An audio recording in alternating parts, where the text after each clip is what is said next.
Welcome to Octane Mobile Gaming.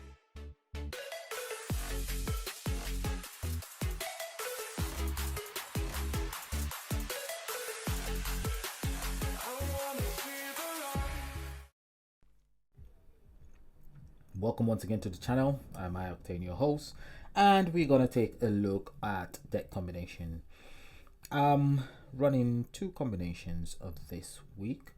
The first one is this one, which I use for the quest map, and the second one, this one, I use for the solo bosses and the guild bosses. This one works quite well.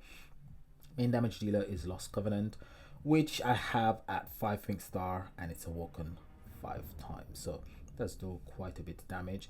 I'm also running Lords of Excalibur. I'm running Seaborn Scallywag, and those two are going to upgrade power gems to 1 level higher. I've got Metaverse Master, which is a staple of almost every deck, and last but not least, Long Night Harbingers.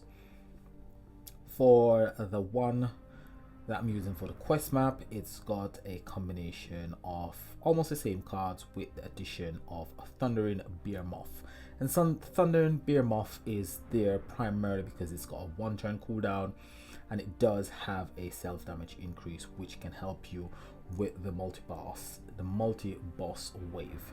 We're gonna go straight in. We're gonna have a look at these two decks in action. What I like to do, I like to take a second copy of Lost Covenant with me into the wave fights, and this helps me out quite a lot.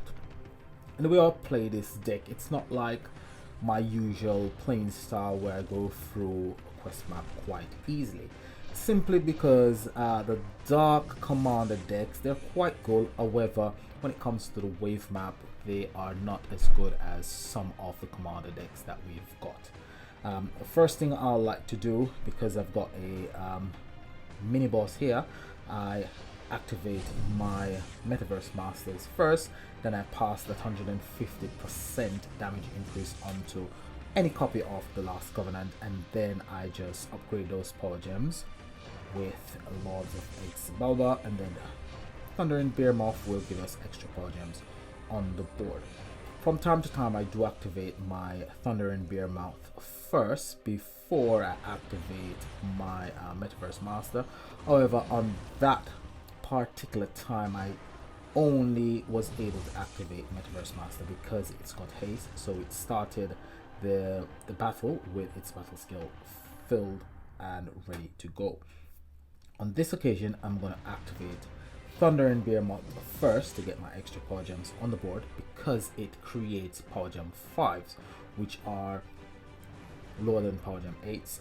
We're gonna create power gem 7s with Metaverse Master that will convert any off affinity power gems to power gems, and it does create quite a bit of power gems as well. So Lost Covenant is the next card I'll activate, and last but not least, Seaborn Scallywag, and this would give me enough power to actually take this boss out in one attempt. 1.6 trillion, which is it's enough power, but for the final boss it won't be enough.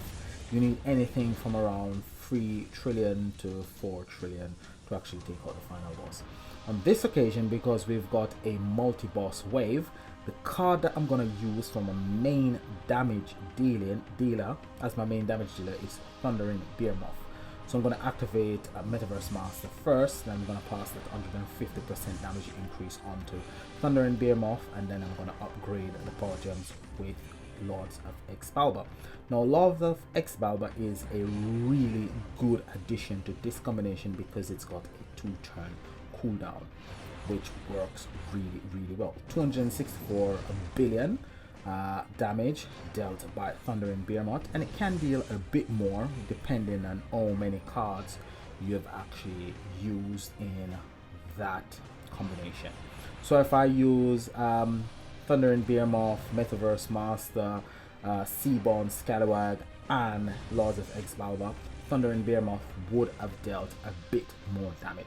Now on this turn, what we're going to activate first and foremost is Thundering Behemoth, then we're going to activate Lords of Excalibur, then I'm going to activate my first copy of Lost Covenant, Then I activate Metaverse Master, Lost Covenant again, and last but not least, Seaborn Scallywags. And as you can see, I've got a Power Gem 17 on the board, and I'm gonna swap that with the Power Gem 16.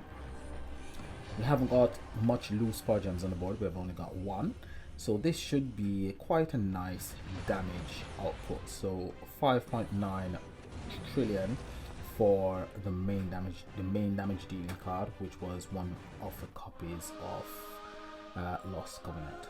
So that was quite quick and it was quite effective. Now we haven't got any solar boss up at the moment, so what we're gonna go into the guild bosses. Now this is the combination that I'm using for the guild bosses, and as usual my activation sequence is from right to left.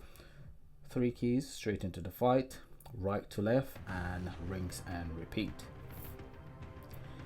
All the cards on this combination, apart from Lords of Excalibur and Metaverse Master, I've got a 3 turn cooldown. So Metaverse Master has got a 1 turn cooldown, Lords of Excalibur has got a 2 turn cooldown, and all the other cards have got a 3 turn cooldown. So let's see the damage output for Lost Covenant, 26 quadrillion, and it depends on how much loose gem power gems you've got. You can probably do a bit more damage.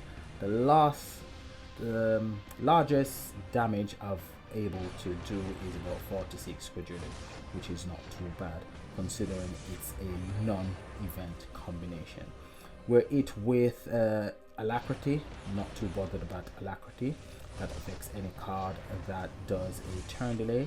None of the cards on this combination does a turn delay, so not too bothered about that. Let's see if we've got much loose power gem. We've only got 1 loose power gem this turn as well, and that should give us 12 quadrillion, which is not too bad because it's just gonna chip away at the boss's health. The boss is at 300, so if we can continuously deal around about 30 to 40 quadrillion, that could take the boss out within say 5 or 6 attacks. So let's go again and let's see if we can get at least 4. The minimum of 4 power gems will give you a really large damage, and we've only got 1 again this time. And really what reason why we're getting just like 1 loose power gem is because most of these cards on this combination actually create power gems, and they don't create 8 or 6 power gems. They create like 10, 11, 12, 14 power gems. So that is the reason why we're not getting a lot of loose power gems on the board. But we're still dealing reasonably good damage, so there's not much to complain about. Okay, so let's see if we can get at least 2 loose power gems this time around, and didn't manage to get any. So we didn't get any loose power gems this time around. So 10 quadrillion, and we're chipping away at the boss. We've got 3 seconds remaining, and that is okay. Now when you're going up against the guild bosses, most of the time you're not really gonna take out the guild boss on your own, so it's always good to be in a really active guild, a really good guild, and that enables you to take the guild boss out during guild frenzy.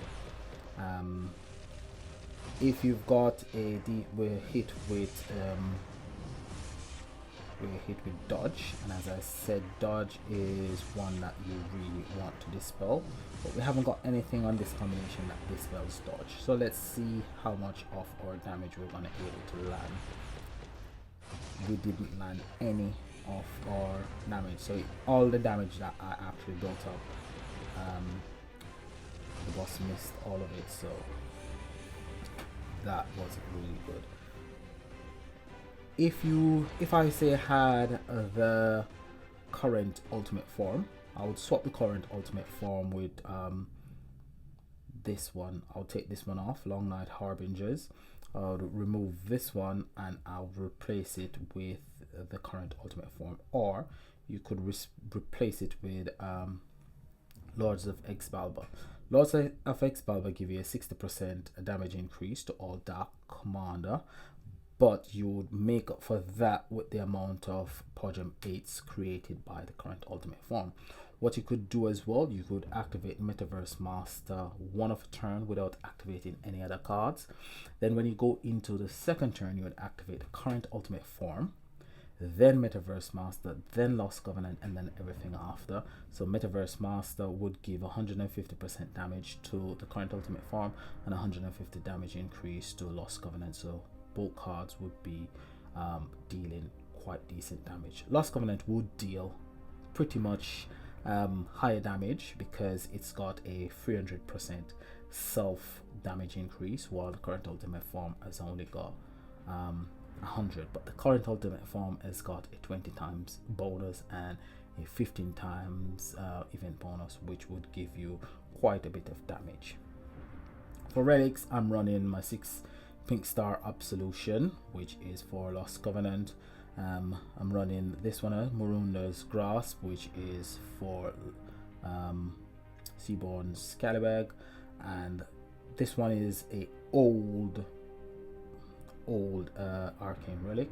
As you can see, it just breaks 3 arcane shields at the beginning of the battle. It doesn't break additional shields based on how many dark ultimate forms you've got on board, not like this one, which is a more newer relic that breaks 2 arcane shield plus 1 per dark command ultimate hero on board. So this one is a bit more newer, it's just a year old, and this one is for Metaverse Master.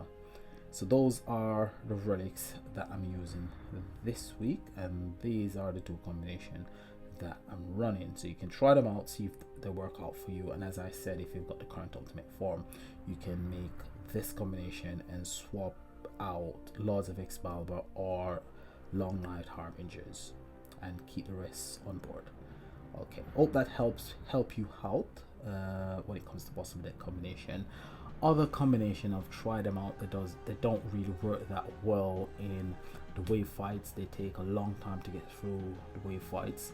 They don't really kill the solo bosses, so you'd probably have to avoid the solo bosses as well.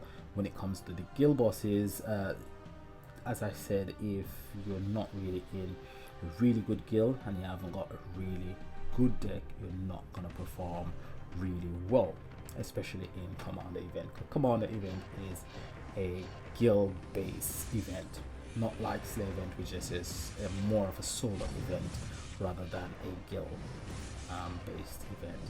Okay, so that's all I've got for you today.